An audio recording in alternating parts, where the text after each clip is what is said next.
Hi everyone, Jessica Morrison here, Realtor with Ferris Property Group based out of Indianapolis, serving your global real estate needs.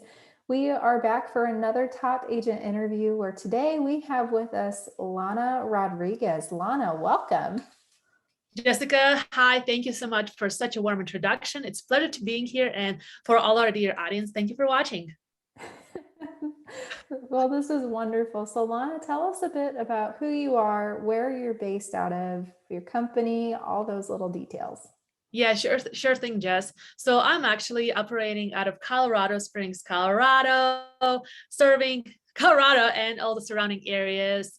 Have been in the business since 2015.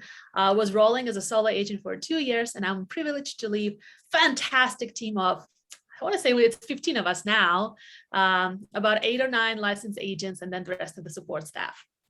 That's fantastic. Wow, good job. Thank you. I started in 2014, but I don't feel like I got any significant traction for different reasons until a few years into my career. So I'm super excited for you. That's fantastic. And it was all organic growth. It's not like it was what was the right word to say? It was a learning through, like, pain and like learning lessons. So but everyone on our team is a bit of organic growth.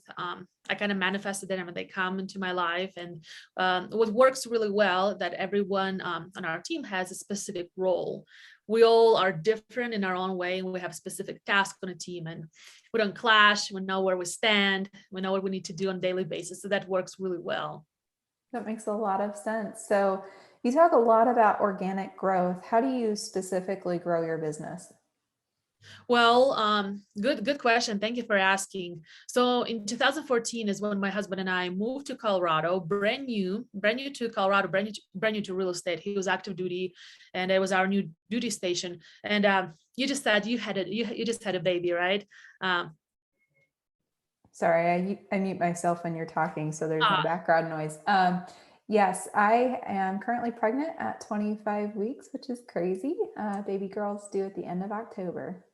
oh, that's a blessing. I hope you are feeling well and not too morning sick.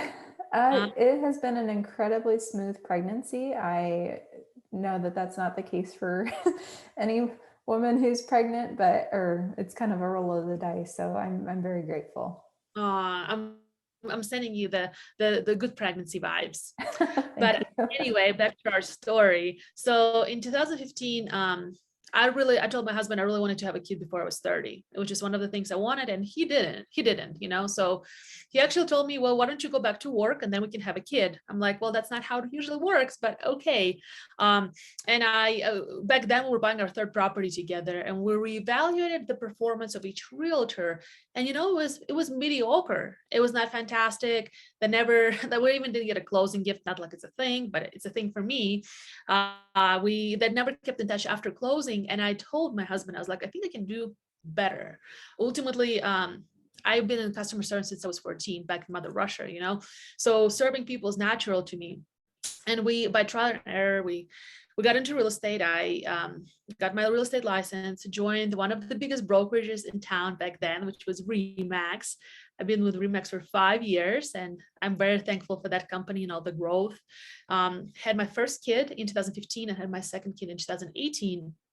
And at the if, to the 2015 and 16, I was rolling solo. And at the end of that year, I told my husband, I'm losing it. I can't, like, I'm not seeing my kid. I don't see you.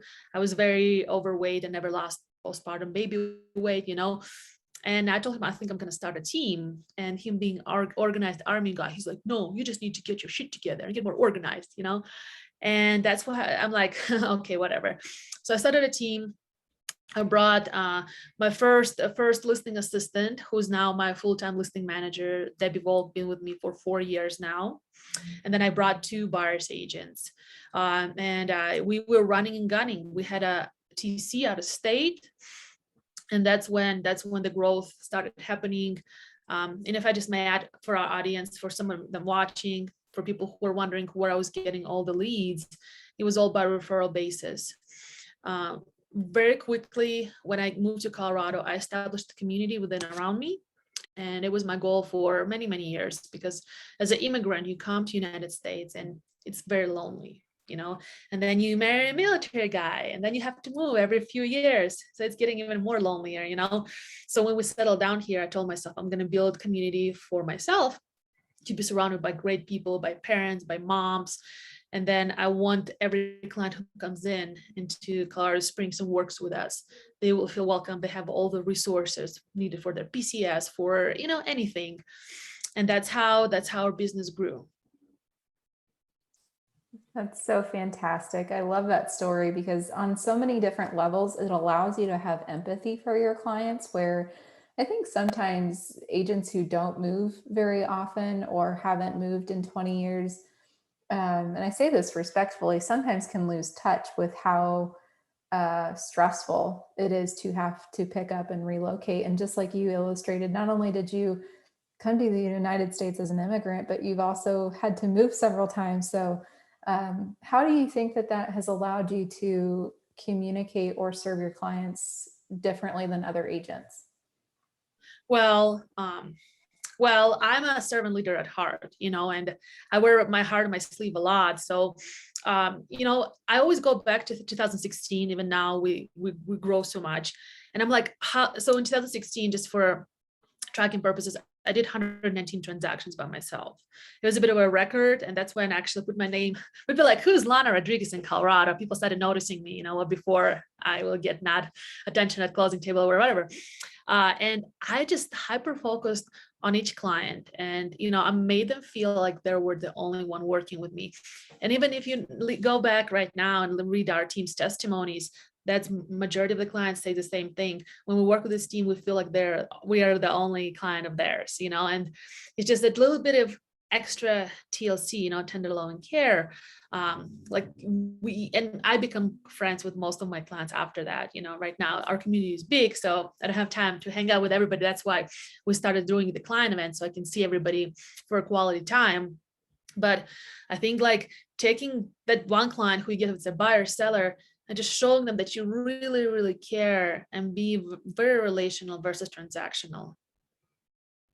Especially when you're, like you said, in 2016, doing 192 transactions, that gets crazy in and of itself. I mean, for those not familiar with real estate, you're told to kind of start hiring an assistant or consider becoming a teen after 20 transactions a year.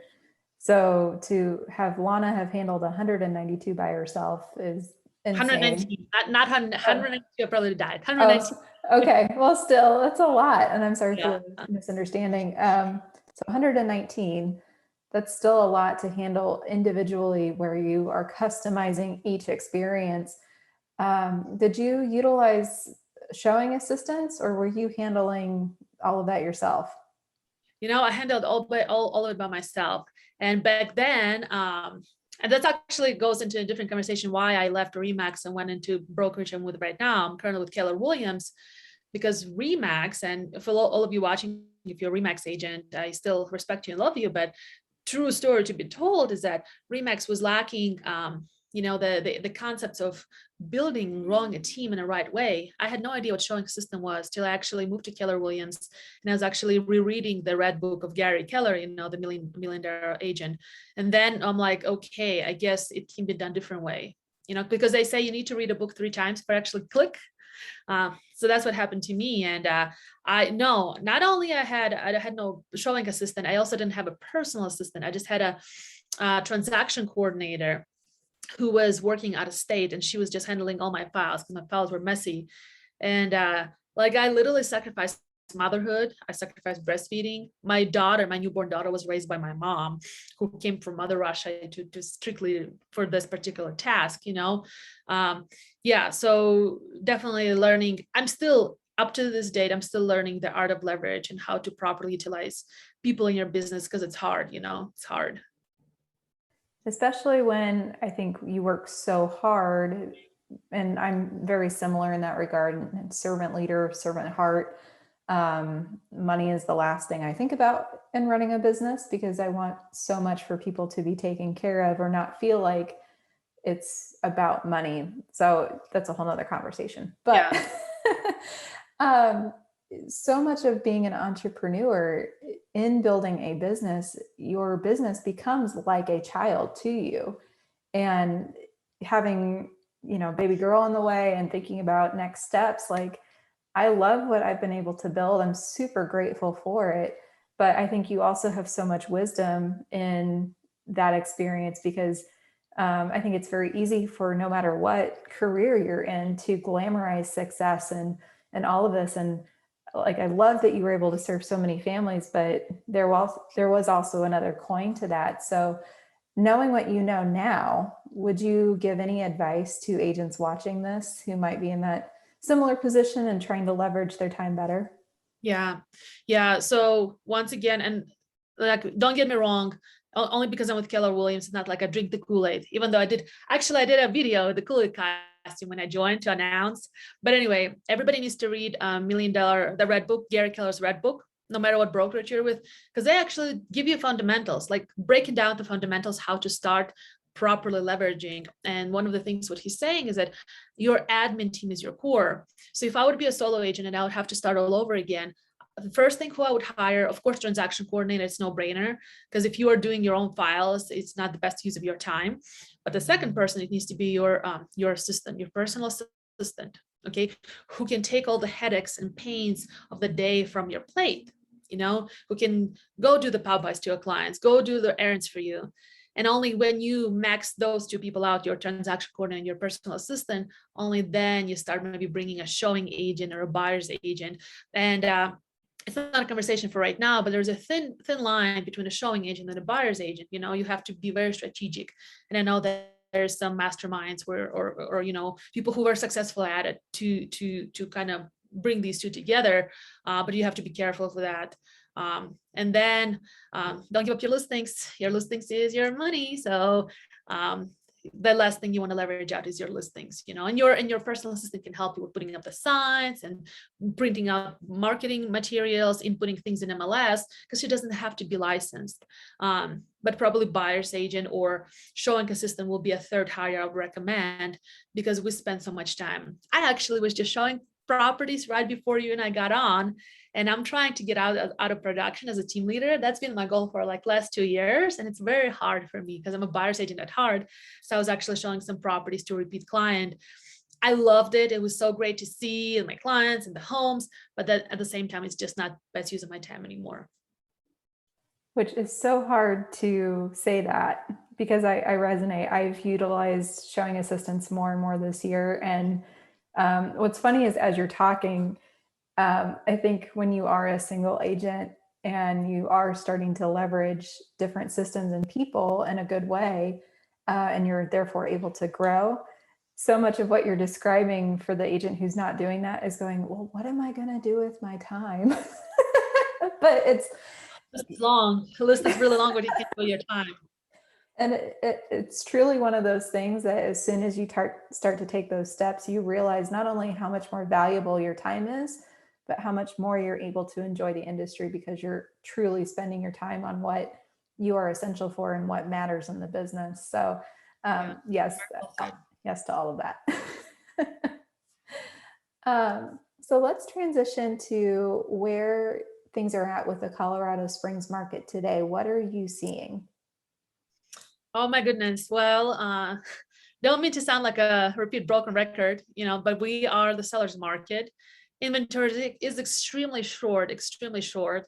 And of course, our sellers are very happy because there's multiple offers on every property. But between you and I, market has slowed down in the last months. I don't know if it's holidays or we're also in Colorado Springs. We're a very heavy military town. We have 5 PCS stations, military stations. And when the things are slowing down with their moves, we see it reflects with the market too. Our medium, my personal and my team's medium price point is just under 400,000. That's our bread and butter. Yes, of course, our goal is always to go for a higher price point and get some luxury listings in between, but that's not what we specialize in, and we work with 90% of military client. It's just me being military spouse. Half of my teammates are military, they're former veterans or former military spouse. So that's what we specialize in. But of course, we work with anyone who trusts us with their home buying or home selling needs. That makes a lot of sense. And I love that you have that connection because I think, again, it helps you be able to better serve that type of clientele and resonate with a lot of the emotions that they might be facing. When you serve your military clients, what percentage of those clients do not actually walk through the homes that they purchase? Wow, great question. Yeah, more and more we do sight unseen purchases, and oh man, I want to say almost 40% of the clients buy their home sight unseen, and we have a program worked out with them where we download any app they choose to communicate, especially if they're other country, so it's Skype, WhatsApp, Facebook messengers. Those are very effective, and we have a strategic video walkthroughs that we do, and we wear their boots on ground pretty much, and we preview the properties, we negotiate on their behalf. Open communication is always the key. So it's yeah, even we have client testimonies where they had very great feedback, and so yes, we do that a lot. That makes sense. How do you help the conversation for someone who's not purchased a sight unseen home before? Like maybe they're new to either the military or they're relocating and they just don't have the time or the bandwidth to come out and walk through the property. So how do you help set that client up for being confident to purchase what they're seeing, even though they haven't physically walked through it? Okay, well, it all starts. So see, right now, since most of our business is referral based, when we get that introduction, the client already has like higher trust percentage into our team than it will be a cold lead, because we have not worked with a lot of cold leads like Zillow leads and things like that. But those are different animals. You have to approach them differently, and I feel like you have to work harder to earn their trust. Well, any call that we get, we always for example, if it's an in-person client, it's always in-person appointment where we want to sit down with them and go over expectation analysis of our current market.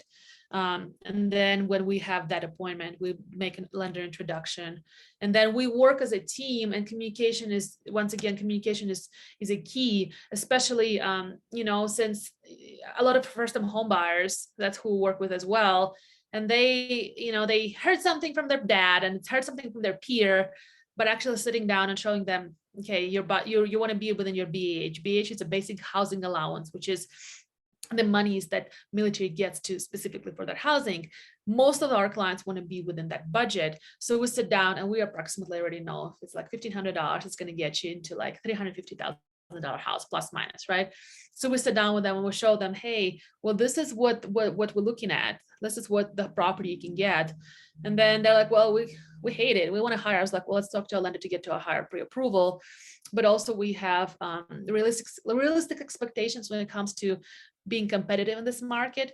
Because for example, last year, and last year was weird year for all, but last year appraisal clauses, it was a new thing. So if you do an appraisal clause and you can win. Well, this year we have escalation clauses or waiving the inspections. Every year it's something new, but we strategically discuss this with our clients, and then we advise them what we think it will be best, and then we'll let them make that choice. But ultimately, they may not want to, go with these terms the first time, but the second time they will listen to us maybe more. Yes, I would agree. Unfortunately, experience in that regard cannot be the most pleasant teacher. Yeah, unfortunately. So that makes a lot of sense. And I think you're absolutely right. And setting expectations from the beginning is critical. And the moment you deviate from that, or if you let the client take the lead, depending on their personality, some are more dominant or want to have control. And ultimately, that as an agent, you just have to decide if that client's the right fit for you. But I think that makes a ton of sense, especially when you're not able to physically sit down and have those conversations, which we've, had to all adjust to with the COVID world. So, Yeah. Is there anything that you would suggest a buyer or seller look for right now in the Colorado Springs market that they might not be thinking of when they're either interviewing an agent or looking to relocate to that area? Well, it comes for Colorado Springs, and any market, I feel like you just get to know your agent on a personal level or whatnot, and like have them earn your business, because like just between you and I, Jess, and of course everyone who's watching this amazing podcast, um, there's so many people who enter this industry thinking it's going to be easy, and they get lucky with 1 or 2 transactions and they kind of slide through. But when it comes to crucial conversations or making the deals happen or negotiating on behalf of your client, or getting the deal to the closing table, I see so much failure and them just giving up, or like to the point where I had a conversation with a agent, a few days ago. I was like, are you willing to split this electrical bid for me? Because there was a stubborn situation. Seller was not willing to do, buyer was not willing to let go. So the deal was falling apart. And I was like, I came to the agent on the other side, let's you and I take care of it. I don't mind. She's like, I cannot do this. I'm like, explain me why. I just want to understand you. She's like, well, in the past, they were discounted, blah, blah, blah. I can't. So the deal fell apart because of this agent. Really? In my opinion, a happy consumer in a good home, closed and happy, it's number one priority, So things like that. So when you are a consumer and you are thinking to hire somebody, like just make sure they're going to serve you good. Make sure, like, read their testimonies, because testimonies is life. We're doing a better job right now trying to get video testimonies from our clients, because we're just going to be kind of like whatever, because I want our clients to know, the future clients, that we're the real deal and we're going to go, in the back for you. So does it answer your question? Oh, yes, absolutely. And Yeah. I'm with you 100% on video testimonials, because while a significant portion of my business does come from sphere and referral as well, a lot of it over the years has developed off of social media. So when people reach out to me through Messenger or whatever, it's, they already want to work with me. I don't have to work to earn that relationship nearly as much as what you described with something like a cold lead from Zillow. So it's funny, because while a lot of the leads that I've had on some hand do come from social media, either they might have an account, but they are not active, to where when I ask for testimonials and things like that, it can actually be a little bit harder to procure. So I'm working on the systems front with that, but it's just funny to think about, like, how many people I know who are like, oh yeah, just let me know, or they'll say things that are wonderful testimonials in person or in a referral basis, but getting that on a public level has been slightly a challenge. And I think if you can always get your clients on video talking about the testimony, there's, what is it, 80% of communication is nonverbal. So being able to communicate that better. But I love that you thrive so much off of testimonials, because again, it's letting others speak for you instead of you trying to toot your own horn. So here's a little tip, and maybe you already know about this, but we use Social Survey. It's a bit of a testimony collecting app, because before we would send the link to a client. There was like Facebook, Google, Zillow, something else. And I'm like, this looks so messy. When does the client has time to go and like fill out, So now we actually have a full-time client care manager who, after every closing, she calls on my behalf and just asks how the process, is there anything I need to know to better our service? Most of the time it's like 5 stars, so we're doing good. And then she sends that social survey, and social survey gives you an option to do whatever you want with those testimonies. It can syndicate to online platforms or just house it on its own little platform. So that's been helpful to us. Thank you for that. Yes, I will absolutely look into it, because I agree 100%. There's so many different places that, depending on the person, they may or may not feel comfortable posting. So making it as easy and convenient for someone to leave a review without having to say, oh, you can just copy and paste. Like, again, nobody has time, and yeah, they might have the slight desire, but making it as easy as possible is always a good idea. So in wrapping this up in a few minutes, is there anything that I haven't asked you or you would like to leave our audience with that you feel is really important? Well, I want to talk a little bit about the power of client appreciation events. And if you're a solo agent who's watching this, you don't have to start big, because we started, oh my God, when I had my first client appreciation event, one of the first ones I rented out, we have like this little Brazilian restaurant here in town, which is like a knockoff of the nice Brazilian restaurant, but it's still decent, right? It's still like yummy. And they have this little room of 40 people. And I remember I rented out in 2015, halfway pregnant, I invited some clients because, 2015, I had not that many clients, but some. And then I invited some people just in my sphere. I remember my sphere was small because we just moved to Colorado. And I had this big Remax balloon, and I was just, I paid for their dinner. 40 people came with the plus one or not, whatever. And some people are like, well, why are you doing this? I said, well, right now I'm pregnant. It's getting harder for me to do one-on-ones with you. Because before that, I'm an ultimate believer in breaking bread. Because I would go to do breakfast or coffees or lunches. That was my thing. But now I'm almost like about to pop. I was very pregnant, very tired. And I was still working full time. So I told my guest, I was like, well, I'm doing this to appreciate you. Thank you for being, in support of me for all this time. And never too busy for your referrals. It's a Buffini line. My first mentor and coach in real estate was Brian Buffini. So I kind of like got brought up by his systems. And then I just realized the power of client events. I'm like, this is genius. I'm spending a little bit of money, but it's always investment, it's a write-off. And then I get to see all my people within one day, like 3-4 hours. And then I'm going home back to work. And that's how it grew. And now, for example, 2 weeks ago on June 27th, we hosted our Summer Bash, biggest client event of this year, where we rented out a brand new stadium in Colorado Springs downtown, and we packed it with entertainment, and there was food, and there was attractions and inflatables, and we had 600 people come through.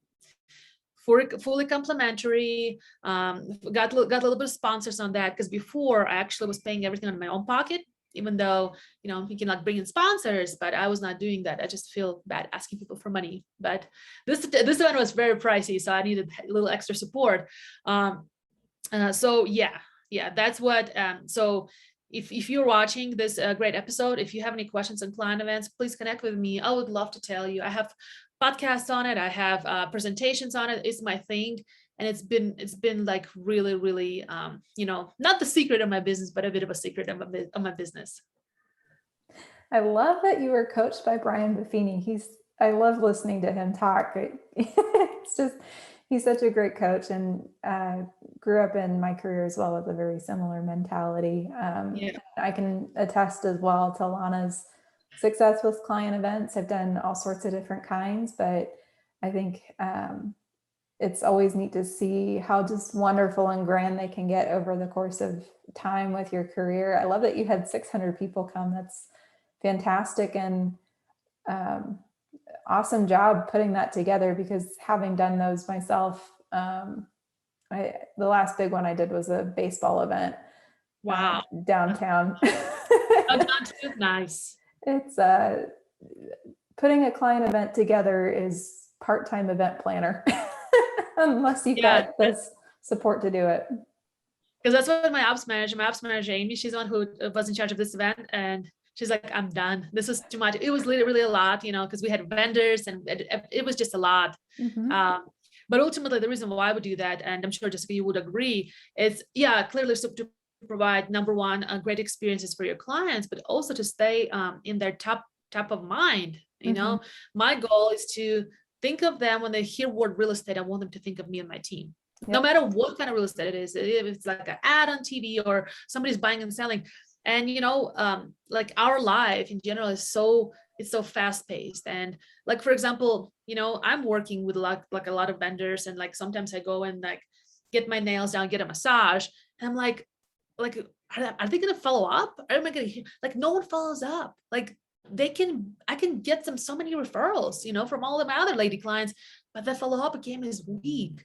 And that's why I feel like us being present in front of our client, that's what made us so successful, because they think of us, and they think of us now. For example, last year was a bit weird. Last year we had to reconsider a lot of our events, and our clients were really, really sad. They're like, we're so sad this is not happening this year. For example, like our annual Easter brunch, that was a thing, it's a tradition. Like, we're just so sad. I'm like, I know, I'm so sad too, So you kind of get it in a habit. Now they expect these fun things, but at the same time they send us referrals. Yes, I love that. And the fact that your audience recognized and missed you says a lot too. So is there anything that I haven't asked you yet? I think that was kind of my last question just a second ago, but I think you are just such a wealth of knowledge, Lana, that There's so much I've learned from you in this short 30 minutes. Is there anything that you would like to leave a new agent who's watching this interview? Well, I'm going to leave you with this one note, and let me see if I can. No, actually, two notes. I know we're over time, but number one thing for everyone watching, especially a new agent, people don't care how much you know until they know how much you care. Okay, that's one of the things. And another thing, which actually I think I heard in 2 years ago, the Lab Coats live event, one of the speakers said that, and it goes something like this: no success at work will even out the dysfunction at home. So whatever you do not sacrifice your home life, your personal life. Don't sacrifice your children, because I've been that and I've done that, and it does not get better. Money that you make with the real estate and all the woo, like, you still have to come home and be a human, be a mom, be a wife. So focus on that first, and then you go out there and get them. Awesome advice. Thank you. Well, Now, what is the best way for someone to connect with you? yeah, so Facebook is the best way. If you want to connect, add me as a friend. I may or may not be a friend limit, because it always gets filled up very fast. Or Instagram, it's the Lana Rodriguez. I'm also on TikTok. We can have a different episode about TikTok. I had my little fame there. I kind of slowed down because I don't have time for it anymore. But DM me on Facebook. I'll be glad to connect. And then, just like you and I, Jess, so you and I connected, I guess, through Facebook or through mutual friends, and now we're keeping in touch. And I'm so honored for you to have me on your podcast. So thank you. Oh, you bet. Yes, the Lab Coat Agents community has been such a blessing for my career. Mine too. It allowed me to see the many different ways you can grow a business, and also, again, connect just with peers in the industry and get feedback, which I think a lot of times is incredibly helpful. Being able to feel like you can talk about things outside of your local market, but also just make friends. I think real estate on some level can be a lonely career, because unless you are very intentional about either building a team, or your company culture or office is a very family oriented environment. And some of that too is also dependent on the type of people you're around. Like, they could be very egotistical or closed doors. So it's just been really fun over the years to make friends with different people in different parts of the country. And as soon as I'm at those events, it's like, oh, it's a big family reunion. Yeah. Thank God for Lab Coats and for everything Tristan and Nick and Jeff are doing. I mean, they're incredible people. Actually, I had a Jeff Fitzer come out to my event. USA Mortgage was a sponsor for the big summer bash, and even Jeff was like, he's like, wow, is this all your clients? I'm like, yeah, they're all my clients. So he never had a chance experience, but just knowing you and knowing all the other great pros. I mean, I just think we need to network and stick together, because we always can learn from something from each other. No one is perfect. Everybody doing great, but we can always come together and learn and mastermind. Amen to that. So for those watching who might be thinking of relocating to the Colorado Springs area, I will have Lana's contact information either in the description of this video or in the comments. Please feel free to like, share, and comment on this video. That helps us not only grow our businesses, but help serve more people. And one of the best ways that you can help support Lana's and myself in our business, again, is to like her page and share her page with your friends who might be considering moving. Even if you aren't directly moving, that's how you can help support any social or business on social media, is just by doing those 3 simple things. So Lana, thank you so much for your time today. It was a pleasure to get to know you better. Jessica, it was a pleasure. Thank you so much. And I wish you smooth pregnancy. Thank you. Bye.